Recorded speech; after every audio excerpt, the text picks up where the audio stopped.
Welcome to HIV, Hope and Charity, a podcast series brought to you by TVPS, a charity that's been supporting people affected by HIV since 1985.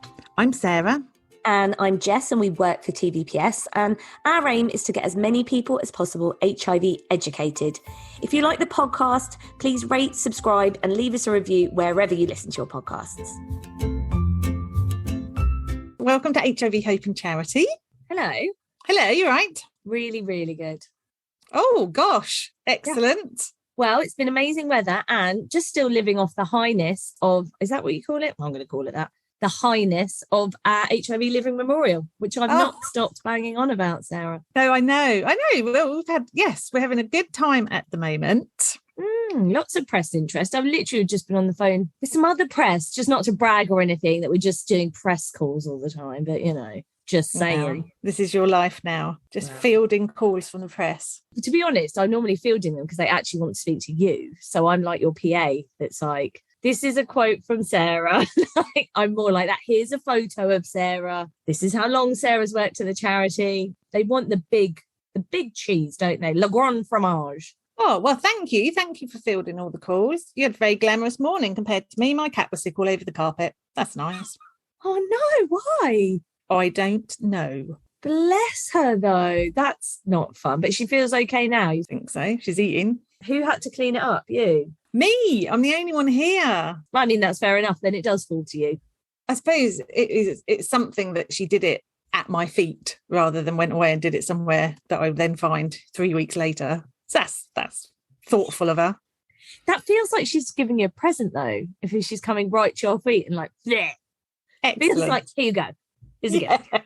Doesn't she normally bring you mice and small birds? Baby birds, that's her speciality. Well, I'm glad she's feeling better nonetheless. And is she in with you? Is she joining us for the recording? She's always next to me. She's so quiet. I literally had to chase Rita. Rita is one of my dogs. You guys have heard Jimbo a lot on here. He is the mouthy, barky one. Rita is very quiet. She desperately wants to be in here all the time, especially when I'm recording. So I had to kind of try and lure her out, and she wouldn't come. In the end, I just had to pick her up, shove her outside the door. She's very upset about that. Oh, she's too noisy. She kind of makes these weird little grumbles and yawns and things. I mean, Gracie is perfect because I've never known, to be honest, that she has been with us when you record.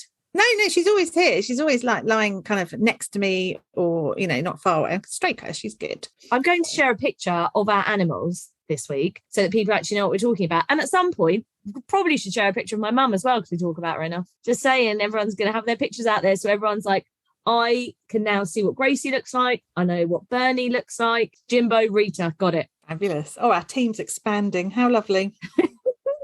Anyway, so, I mean, the question every week is the same. What are we doing? Hero, history? We're doing a hero. Do you know, actually, God, we're just going to go off on tangents all the way through this. Do you know what's depressing? Lauren, who checks our edited podcast before it goes live, she is half my age. That's depressing in itself. And sometimes I forget that. And we were talking last week about how cargo pants or combat trousers are coming back into fashion. I love them. And I was saying, I love that era. All Saints, they were my favourite band. And she literally just went, who? So this episode is for Lauren. I know for a fact she will never have heard of this person. And if any of our listeners are wondering who All Saints are, A, we can't be friends in real life, obviously. And B, you'll probably not have heard of this person either. Oh, wow. You're really like cutting people off. Like, no, I'm not interested. If you haven't heard of All Saints, you're not for me. You're that hard line. They're iconic. Because they were only around for quite a short period of time, weren't they? Oh, no. I like them. Don't get me wrong. Who didn't like All Saints? Like, never ever. What a song. Absolutely. You're right. They did split up and then the Appleton sisters were just together on their own. They released an autobiography, which I've read. In fact, I've got a copy of it here. Is it any good? Because didn't they both marry someone called Liam? One Liam Howlett, one Liam Gallagher, right?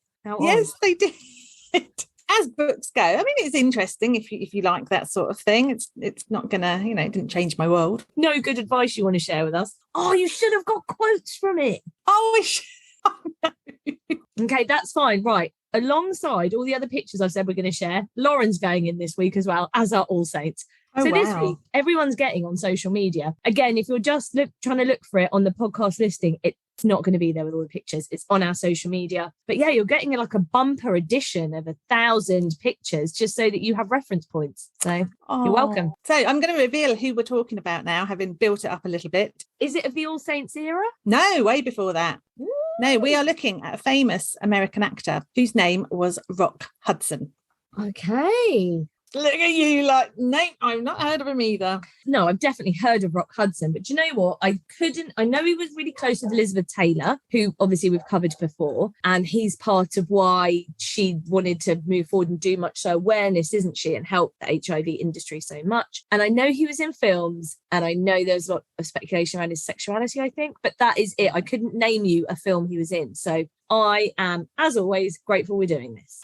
Oh, well, do you know, he was one of the first famous people. I think he was probably the first, but without doing tons of research, can't prove that. So we'll say he was one of the first to admit he had HIV, and he was definitely the first American celebrity to die of AIDS. Well, his career actually spanned about 3 decades, so from the 1950s right the way through to the 80s. And he's described as a heartthrob. Who uses that word now? Heartthrob of the golden age of Hollywood. Do you know what? The youth of today, they would probably describe him as Peng. Yeah. So I only found that out the other day. So now I'm going to use it every opportunity. Did one of your sons say it? It was on social media and I asked them, you know, and they just gave me that really withering look like, oh, God, you're so ancient. Yeah. Like a modern day equivalent, I don't know, but I'd say Tom Cruise, but there's probably a more modern day equivalent. I see. Yeah, I was going to say that is not a modern day equivalent.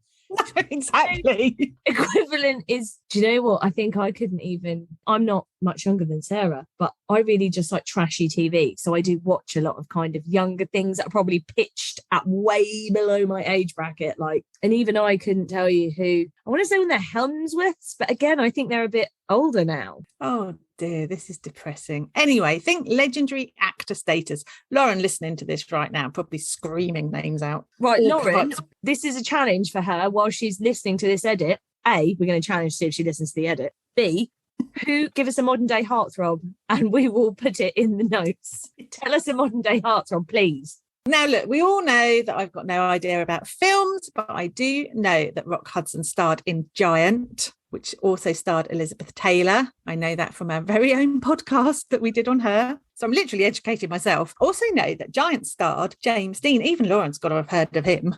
She better have, or I'm not sure she can sit in the office with us anymore. No, this is very true. He was also in 2 films I've never heard of, Magnificent Obsession and All That Heaven, but they are mentioned on Wikipedia, so they must have been big. He was basically known for being the leading man in adventure films. Okay. So that's where he's kind of, his talent lies. I mean, he's a handsome guy, wasn't he? I've seen pictures, gosh, yeah. Like rugged. Rugged. Is that not person's expression?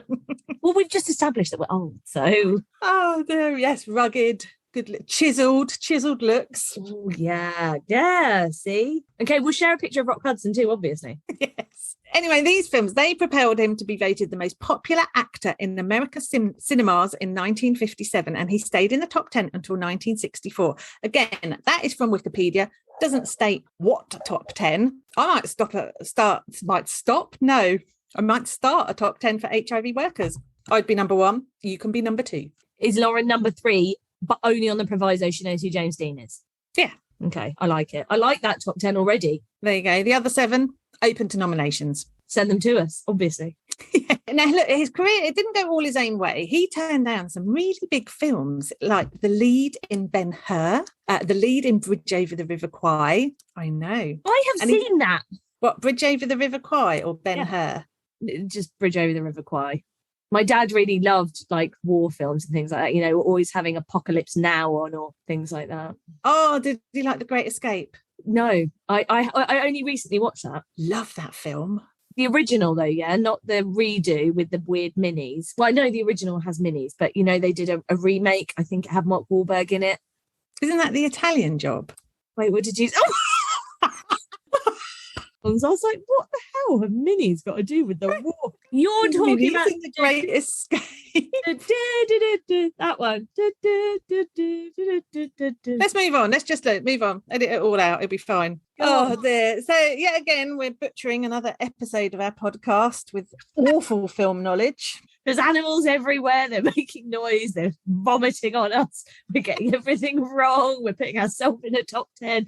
Talking about how old we are. This is the worst one yet. This is the worst one we've ever done. Yes, no, you're absolutely right. It is the worst one. It's like we strive to outdo ourselves each week by being more and more terrible. I can't believe I just got that so wrong.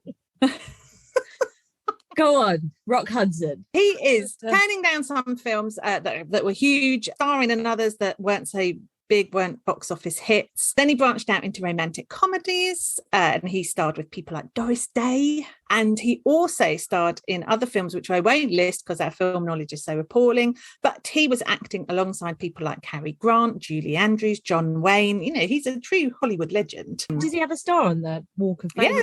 Oh, yeah, he does. Yes. So he's a big superstar. He branches out into TV, as most of them did, as TV became more popular. And then in the early 80s, his health started to deteriorate, mainly because of years of heavy drinking and smoking, which I think is the same for a lot of Hollywood actors from that era who were living the good life. I mean, if you watch black and white films now, don't you find it shocking if someone's lighting up a cigarette in a train carriage? I'm outraged. Even ones more present day. Ben and I watched Candyman because he'd never seen it before, the original. Do you remember the horror film Candyman? And they've just done a follow-up with Jordan Peele. This is relevant, by the way. I'm not just taking us on another bonkers tangent. And I think that's from the 90s. And there's a girl there and they're doing like a thesis and she's interviewing one of the students and she's just there interviewing the student, just smoking inside. And I was just like, what?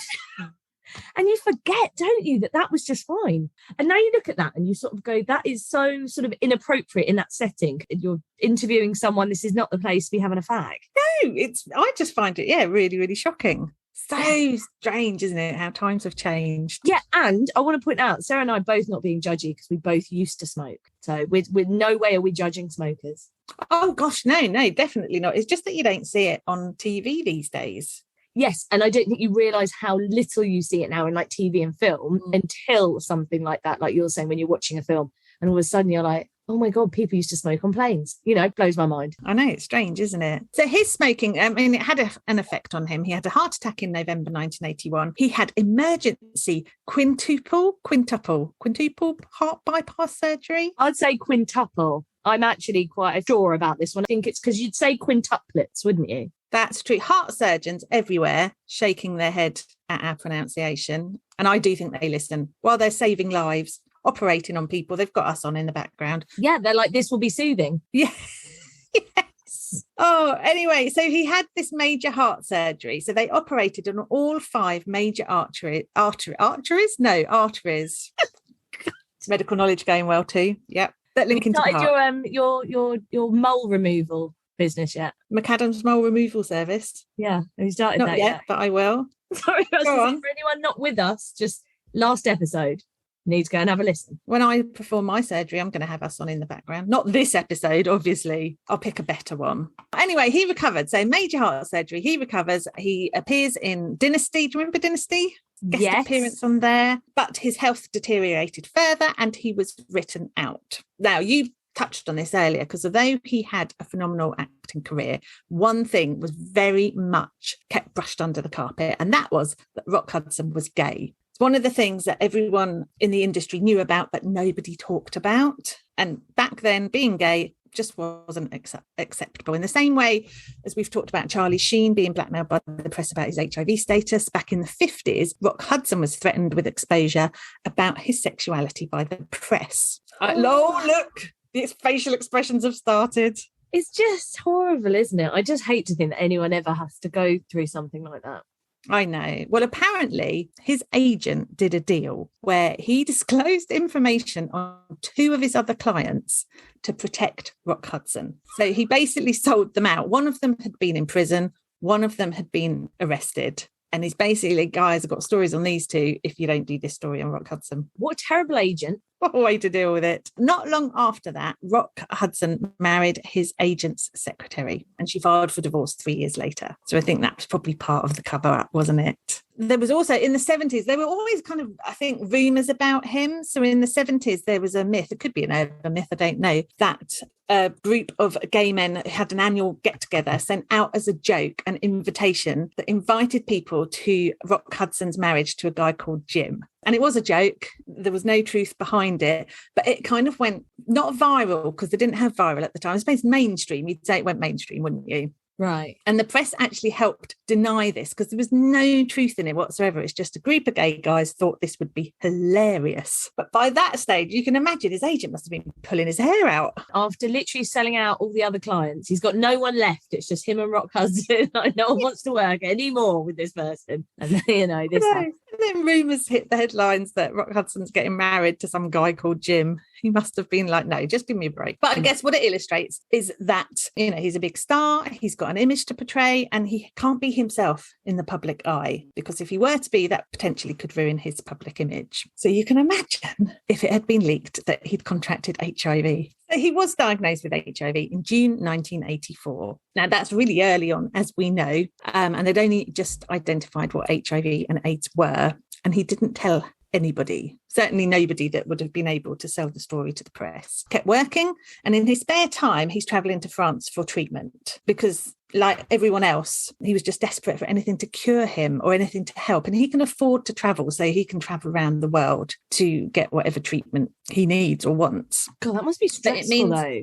Yeah, really stressful, and we know there was no treatment. Yeah. So, he's pinning a lot of hope on something that's not going to work. And he's having to keep his sexuality and his health issues a secret. That's a lot of stress for anyone to be under. July 1985, he joined Doris Day for a press conference. She's launching a new show called Doris Day's Best Friends, and he's recorded visiting her ranch. Now, both the recording and his presence at the press conference caused alarm. So he looks very gaunt. Some say that his speech is very difficult to understand, and the press all over this, speculating he's ill. 2 days after the press conference, travels to France for more treatment, and he collapses in his hotel room. At this point, his publicist releases a statement, and the statement says that he has inoperable liver cancer. But rumours are circulating that he's got AIDS. I mean, you can imagine.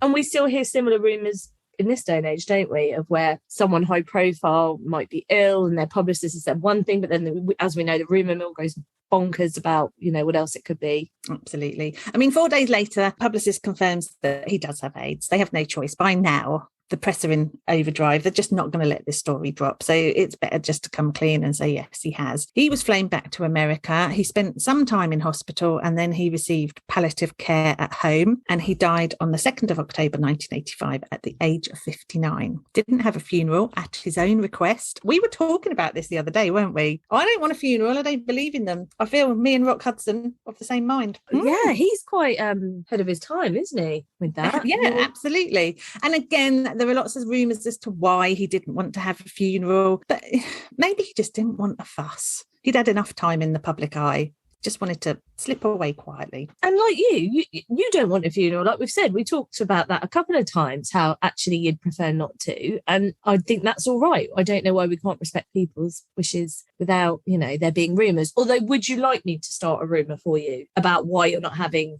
a funeral? I could make something jazzy up. What would you say? I need to veto what you're going to say. Oh, wow, that's really put me on the spot. Sarah doesn't want a funeral because she's worried that people will be so, they'll cry so much, they'll be so sad that they will be physically sick. Do you want me to start that rumour? No, but let's work on it.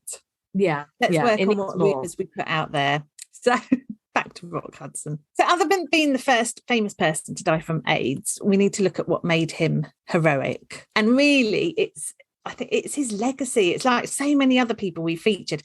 It's their legacy that makes them more heroic than other people. So we can start looking at his legacy and also understand what on earth he was facing. Do you want to know some of the media headlines when he died? I mean, not really. I do, because I'm partaking in this podcast, but I feel they're going to be awful. Well, it might help people understand why it was so brave that he was honest. bearing in mind that nobody had ever kind of broken this news before. Good point. We'll start with the Daily Mail. I featured really high quality newspapers. So the Daily Mail headline was "The Last Days of Rock Hudson," but the byline, I don't know what, I laugh not out of just sheer, what's the word I'm looking for? Horror. That's the one. Disbelief. The byline, "He died a living skeleton and was so ashamed." How would they know? That's ridiculous. I know. And that's why I almost laughed, because I was like, oh, God, here we go. The Star told you, top line newspapers here, "Rock, the agony is over. AIDS victim weighed less than 7 stone. I focus on his weight. So weird. And how would they know? Again, how would they know? I mean, we're just making things up at this point. No, I know. I mean, I think this one is the Mirror. I'll explain why I can't see the top of it in a minute. But I think it was the Mirror said, "The hunk who lived a lie." And that's because he didn't tell the truth. But he did, but not until right before his death. Or maybe they're saying who lived a lie in terms of his sexuality. Either way, awful. Yeah, that is awful. And it's not living a lie. He knew. I know we talked about this before. It's just no one else's business. Don't know why the newspapers seem to think that if you're famous, you must tell everybody everything the entire time, or you're an awful person living a lie. I know. Another one. These are from a compilation that Pink News put together. So they're kind of laid over each other. So you can't always see the top of the paper. But it says, "Hollywood made the legend. Rock Hudson lived the lie." What? I know. Oh, I don't like that. And then you've got the Sun, whose headline is not, it just says, "Rock Hudson is dead. AIDS kills him at 59. But it's the first paragraph of the article. Says, "Screen legend Rock Hudson finally lost his battle against AIDS last night." Finally lost his battle, like we've all been waiting for him to die. Why would you write it like that? So weird. You can understand why people felt the way they did at the time around HIV because of media stories like this. It makes it really difficult when everyone around you are reading that this is the point of view, you know? I know. I mean, when he announced he had HIV sort of 3 months earlier, papers full of the story. What was their angle, Jessica?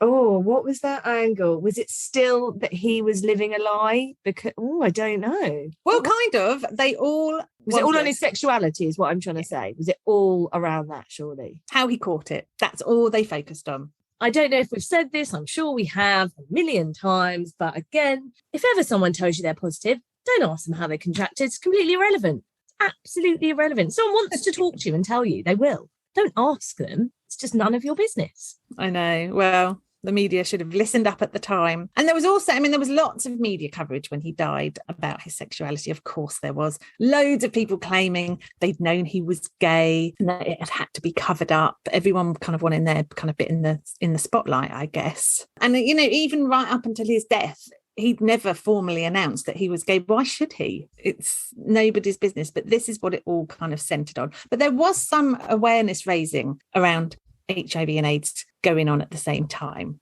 So Jane Rivers, we featured her, didn't we, in the Elizabeth Taylor podcast? Yeah. She was quoted as saying at the time, 2 years ago, when I hosted a benefit for AIDS, I couldn't get one major star to turn out. Rock's admission is a horrendous way to bring AIDS to the attention of the American public. But by doing so, Rock in his life has helped millions in the process. What Rock has done takes true courage. And she's right.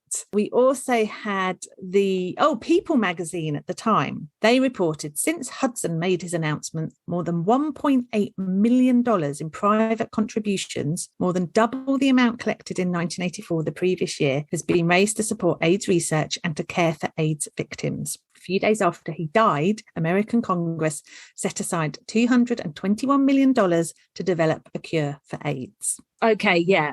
That's quite an impact of someone saying they're positive. That's quite an impact that's had. Yeah, it is. His diagnosis and his death, I think it probably made AIDS more real for some people, more tangible. But when it comes to stigma, although conversations were happening, stigma was still rife. So after his diagnosis, there was controversy, and it was to do with a kiss he'd shared with Linda Evans in Dynasty. So when he filmed the scene, he knew he had AIDS, but he didn't tell anybody. So she didn't know. And some felt he should have done. Now, we know you can't catch HIV from kissing, but at that time, it was thought you could contract from saliva and tears. I know. Although there'd never been any reported cases of transmission by kissing, but the CDC, the Centers for Disease Control and Prevention in the States, had warned back then not to exchange saliva with groups perceived to be at high risk of AIDS. Okay, so I was going to be horrified initially, but then if the CDC are giving that's the official advice, then you probably are going to feel that way. Yeah, but do you know what? I feel I'm really down on the CDC and all their misinformation. And I know at the time, you're right, they could only go on kind of what they knew. And their role is to protect the public. I think it's their wording that grates with me. And for balance, I should point out, I'm also very scathing about our government's handling of the AIDS pandemic in the 80s too. I don't know. I mean, hindsight's amazing, isn't it? Looking back, you just think, oh, what were they doing? Don't we say that about the COVID pandemic? Oh, yeah. It's so recent. Actually, I feel like when you're in it, and again, I'm not trying to defend any of them. I agree with you. I think it's all been handled so terribly. But I think you're just sort of going with it. You've got no idea what's happening. The information's changing so quickly. You're trying to make decisions for the best. I don't know. And I'm sure it must have felt like that back in the day. You know, this COVID's not the first pandemic. It won't be the last pandemic. And yet I know that when the next pandemic hits, and there will be another one, we'll make the same mistakes again and again. I'm sure of it. I think that's the issue. In the panic of everything happening, we're not looking back and going, right, what is similar and where can we pick up those lessons? What can we learn from the past pandemics? Yeah, I think you're absolutely right. Well, you can be there for the next pandemic being like, guys, hi, here's Sarah McAdam's recommendations. Yeah. That'll be the rumor I'll start about you. It'll be that you saved the world with your recommendations. That will be the rumor. It won't be anything about your death. It would just be, I would just start that. Okay, I'm on board with that. Sarah McAdam, saviour of the world, mole remover. There's quite a few people that would object to me being classed as the saviour of the world. That's quite an accolade. No, but that's the rumour, you see. Well, I look forward to the Daily Mail headlines. Marvellous. Anyway, right, the Screen Actors Guild, they commented on what they called the dynasty kiss, saying that Rock's revelation had caused panic within the film and TV industry and scripts were being rewritten to eliminate kissing scenes. They later issued rules that required actors to be notified in advance of any open mouth kissing scenes and that they could refuse to participate and they wouldn't be penalised. So was there like a 10-year period where there was just no kissing at all? Well, I think until the CDC changed the guidelines, yes, there probably was. Although why would they specify only open mouth kissing? Surely closed mouth kissing, there would be a risk of saliva there. Why is there? How do you kiss? Do you lick your lips before you kiss someone? Always. Oh, no. I mean, now I just sound like I'm a really wet kisser. Yeah, that is how that sounds. Like you're probably like... Because your lips are dry, aren't they? It's just skin. Okay, let's move on. Well, unless what I was thinking was because they said tears, maybe they thought if someone was giving someone a peck but crying, it's really upset about it. But even if you're doing a kiss, even if you're like no tongues, there's still a tiny bit of... My husband's so lucky. Specify the type of kiss. No tongues. No, not tonight. A really salivary, no tongue, closed mouth kiss. Yes. Okay. Oh, maybe they meant a kiss on the cheek. Maybe a kiss on the cheek was okay. Oh, just open-mouthed kissing scenes. Lovely. Yeah, I mean, it doesn't sound nice, does it? No, definitely not. Anyway, we should point out Linda Evans wasn't fussed about the whole thing. She asked to introduce a segment of the 1985 Commitment to Life AIDS benefit that was dedicated to Rock Hudson. So I think it was just her industry that were up in arms and not her personally. That's actually quite good to know that, because my instant thought when you had described this was that it was her that was mad about it. So it's nice to know that actually it wasn't. And there is one more thing. Can't speak now because I'm just thinking about all those dry... Thinking about licking your lips and giving Fraser a big kiss later. I'm not going to get that image out of my head now. You'll be like, come here. You just woke the cat up. Oh, it's okay. Oh dear. It's just getting worse. Right. There's so much editing to do with this episode. That'll keep you quiet for a few days. One more thing to look at with the Rock Hudson. There was a lawsuit. Of course, there was a lawsuit. It's America. After his death, his former lover, Mark Christian, sued his estate on the grounds of intentional infliction of emotional distress. He claimed that Rock had continued to have sex with him up until February 1985. after he'd known that he had HIV. In fact, more than 8 months after he knew he had HIV.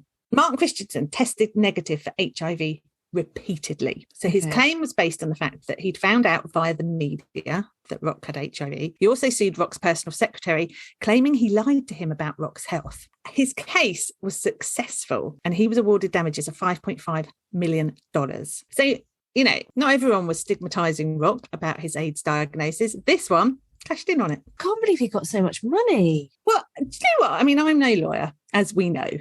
But I would have thought it was pretty hard to evidence that you'd had sex with someone who's now dead whilst they were alive. I mean, how do they defend themselves? I don't know. I just don't get it. How do you build a case? To me, if I'm really honest, it just sounds like they were like, oh, we don't really want to deal with this. We're a bit scared of it. We don't know what to do. Have some damages. Poor Rock Hudson. How do you prove any of that? I mean, perhaps there is a way that he did, who knows, but it just seems quite far-fetched, doesn't it? But like you said, you get people that come out of the woodwork all the time, don't you, that want a piece of the action and want to get their payday, I guess. I know. So there you go. I mean, that's all you need to know about Rock Hudson, the first famous person to die of AIDS. I thought we'd mention Elizabeth Taylor more, but I like that we didn't, because obviously we featured, there's a whole episode on Elizabeth Taylor, if anyone wants to hear more about her. But like I was saying in the beginning, it's nice that we didn't, because that's really the link that I knew about Rock Hudson. I didn't know any of these past things, and I do think he was a hero. I really do, actually. He was very brave in those last few months. He would have known all the kind of the media spotlight that would have been on him, and well, dealing with the pressure of that while you're also dealing with your own health issues is just, it's just too much. It's just like, no, enough now. But I am going to go and watch Giant. Oh, I feel I ought to. What's it about? I don't know. A massive lady. Me. Well, you said it earlier, like you really knew what it was. And I was like, I don't know what this film is. I'd heard of it because I knew Elizabeth Taylor was in it. I didn't know James Dean was in it. And then I was like, God, this was a really big film. Right, let's have a look. I'm Googling it. 1956. It's got 88% on Rotten Tomatoes. That's really good. So, Giant. Rock Hudson played Vic Benedict. Elizabeth Taylor was Leslie Benedict. And this is amazing. James Dean's character was called Jet Rink. Oh. And it's a Texas ranching family fights to survive changing times. Vic Benedict, Rock, the Texan rancher, falls in love with the horse owner's daughter and they immediately get married. That's literally what the synopsis says. Ooh. I mean, I'm sure there's more than that, but box office 39 million. I mean, it's no Bridget Jones, is it? But I'm willing to give it a go. Well, shall I watch it first and then let you know if you'll like it or not? Let you know if it's depressing. Oh, yeah, not depressing or stressful in any way. I can't imagine it would be. It's just a drama. I don't know. It did. But no, it said fights for survival, Sarah. Did you not hear that bit? That bit sounds quite, intense. Oh, no. Do you know, I find even like cowboy films, they're very stressful. Everyone's so angry, trying to kill each other. That's true. But I find modern day action films in that bracket for me. It's just like Marvel ones. I know everyone loves them. No disrespect to the Marvel universe, cinematic universe, whatever it's called. Just too much. It's just, God, is there ever a day off? Just running around while the world ends and things blow up. I agree. I saw a tiny bit of, I think it was Spider-Man, the new Spider-Man. It's like an assault on your senses. The noise, the action, it's so fast-paced. I don't understand how anyone keeps pace with what the story's about. I've never felt my age more. I was going to say, this is, again, more evidence of how old we are, because we're like, oh, no, I don't understand. In my day, films were a bit gentler. What was your favourite childhood film? The Wizard of Oz. That's so dark. You're so dark. The witch just gives me nightmares. Didn't she get painted with lead paint and she got rid? No, that's the Tin Man, isn't it? The paint had lead in it and he was so ill. And wasn't what's her name? Allegedly, wasn't she taking a lot of drugs? I'm sure she'd said. Oh, Judy Garland. Yeah. Oh, yeah. I mean, she had quite an unhappy time of it, didn't she? She really did. But that was your favourite, was it? One of my favourite films. Really? Even yes. Now? Good grief. I know. I used to love it. No, thank you. That and BMX Bandits, obviously. What is BMX Bandits? Is it good? A load of kids riding around on BMXs, sorting out the world. That does sound good. That does sound nice. I think that's fair enough. Mine was the Yellow Submarine, but my parents, we didn't really watch Disney when we were younger. You've seen it, but do you know what a blue meanie is? I'm going to show you, Sarah, because honestly, I would say it's my favourite film because it was, and I would watch it all the time. But I also would have constant nightmares, mother, just letting you know this, about the blue meanies. I'm going to find you a picture. They were so scary. Oh, yes. How is that scary? You joking? One of them creeps up this little hill, like with just his eyes over the top of it. It's so harrowing, honestly. And then, do you know what my mum did? She let me watch it when I was about 8. Brilliant. Oh, with the clown. Hence my fear of, clowns forevermore. Oh, isn't that weird? Because my dad, when I was younger, like obviously much younger, living at home, was like, I really think you'll enjoy watching The Birds. It's a really good film. I know. Parents.